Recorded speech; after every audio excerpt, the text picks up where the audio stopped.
కట్టినా, ఎంత రోడ్లు వెడల్పు చేసినా, హైడ్రా తెచ్చి చెరువులు, నాలాలు సాపు చేసినా, హైదరాబాద్‌లో చిన్న వాన కురిస్తే చాలు ఫుల్లు ట్రాఫిక్ జామ్ అయితది.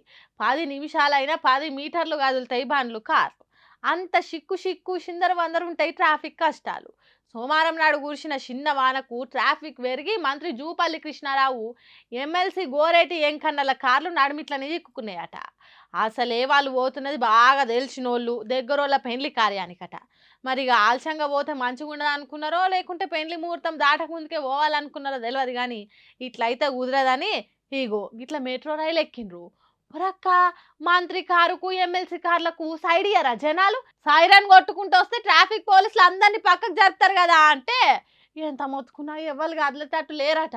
అందుకే ఈ ట్రాఫిక్ ఈదుకుంటా పోతే ఆలస్యం అవుతుందని మెట్రోని నమ్ముకుర్రట.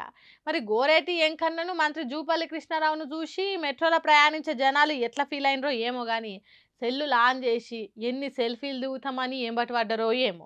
కానీ చూడుండ్రి, వానలు పడితే ట్రాఫిక్ కష్టాలు మంత్రులకు కూడా తప్పుతలేవు. ఇట్లనన్నా హైదరాబాద్లో ట్రాఫిక్ కష్టాలు లేకుండా చేయాలన్న ఆలోచనలు వస్తాయి కావచ్చు లీడర్లకు అని అనుకుంటారట ట్రాఫిక్లా బండ్లు నడుపుతున్న జనాలు.